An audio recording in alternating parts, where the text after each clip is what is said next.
So I have good news today. James Saroka decided to plead guilty to the assault and battery charge of his pregnant girlfriend, landing him in jail for 9 more months as he's already served 3 months of the maximum 1-year penalty. I've seen some people speculate that he'll only be in there for 6 months, and that the 9 months cited in the court doc is not including the 3 months he's already served. I've been trying to verify if this is the case or not, but haven't heard anything back as of recording this video. Now, I don't really want to wait any longer since it's almost been 2 weeks since James has been sentenced at this point. I believe that the 3 months are already accounted for because the penalty in the court doc is cited as 1 year and or $1,000 fine as punishment for James's crime. He's also been ordered to pay a $250 fine as well as $125 to his girlfriend under something called a victim's compensation assessment. I can say for sure that James is still in custody though, as he's still on the jail roster and in the visitation contact directory. My ID was denied for this because I'm Canadian, but I figured I'd try anyways because I thought they would be cool, but I guess they're not cool. I have been in contact with someone who's been in contact with James through this service though, where Mr. Saroka has been just as indecisive and demanding as usual. First, James said he didn't want to do a video call, then proceeded to video call this person without warning. Once they missed his call because they were at work, James then messaged them instructions on how to add money into his commissary with a deadline, then tries to apologize for how defensive his demands are, ignoring the person's discomfort with them giving their personal information to a jail site that probably uses government web security, which is proven to be shit. After that, he writes, "While I wait for that to come through, I need you to share this jail contact with at least one other person because things are quiet in here." So another demand. While he assumes this person is going to put money into his account, his wording is like a pushy salesman. "While I wait for you to come through with this, do this other thing for me." Then he sends 3 messages in a row right after being told that it costs this person 30 cents to receive a message and not to do that. Like, try to group your messages together. So James is just being a typical asshole, like he always is, while trying to get people to give him money and recruit others to do the same. So the Feet P script is still going strong in jail, it looks like. The last contact made was him stating that he may or may not have a story to tell depending on if he's released on November 8th, which he wasn't. And that if he doesn't respond, that it's a red flag and to find another way to contact him. I don't really know how James would expect them to do that. Like, what? Is he expecting them to like formulate a protest outside the jail or something if he's not like responding to their messages? This guy's delusional. So if I can find a way around the ID system or get an American to sign up for this thing with my phone number, then maybe I can get James's story he's hinting at here. Even though I doubt he'll talk to me.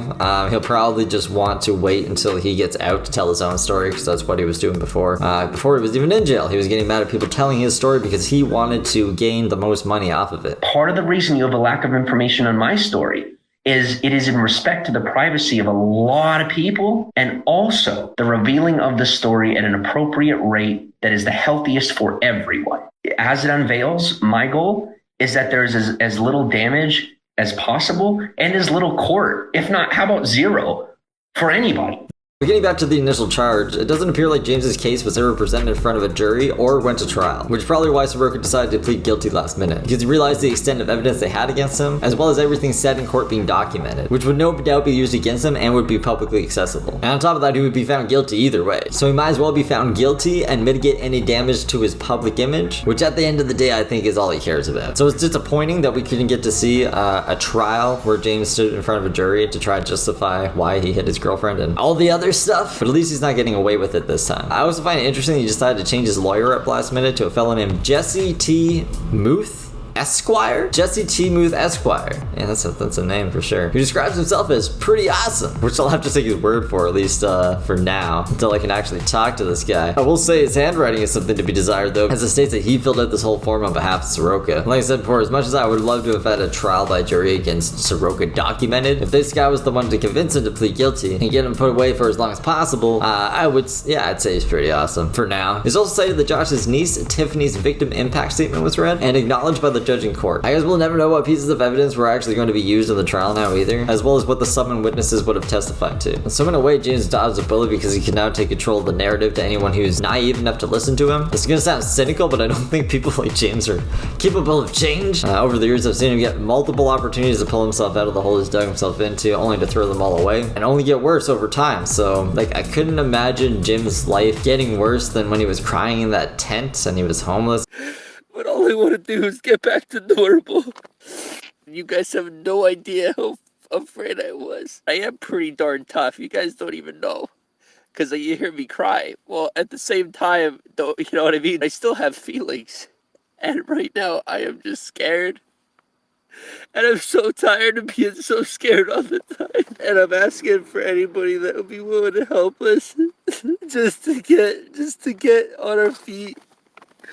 Just to have a roof over our head, and I could go get a job, and I got no problem. I could keep one, and if I have to get off the internet, then that's what I have to do. And then Caitlin could go back to college. And we're not going back to Pennsylvania. There's no kumbaya with the crazy people. People are just afraid of me, and you don't have to be. I promise. I'm not the way that they're saying I am. I'm really not. And it's like the more I try to say it, the less people believe me. And it's like being in hell, and I don't understand why it could just happen that way. And I think if I get my head together, then I could explain it better, and then people will believe me. I should have started in the beginning with having my own 2 feet, having my own 2 feet under my body, however you say that, right? Having my 2 feet planted. It starts there, and I've never done that. But he somehow found a way to top that, especially with his last Mac episode where he was driving homeless across America, making friends with all these animals at the zoo and eating napkins and shit. I saw a monkey. I looked at him, and he looked at me, and we became best friends. It's a fact. He looked at me and said, "You are the only one that hears me. Why would you not get me out?" And I said, "Sir, I am in a cage too." We bonded. I moved on with my day. He was eating food, but I didn't have any. The irony. The lion was feral and shy.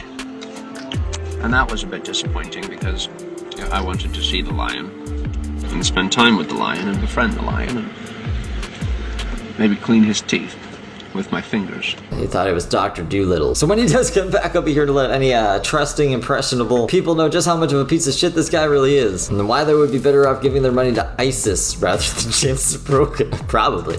I don't endorse ISIS, don't do that. Other than that, there's not really much else to say. This will probably be the last Saroka video, at least for a while, at least until he gets out. If we get any more clarification on anything else, or hear back from James himself, I'll make a follow-up video before that. But until then, relax, rejoice that James is in jail for at least the next 6 to 9 months. I'll be celebrating in this video's after stream. If you want to join me, I'll see you there. And until next time.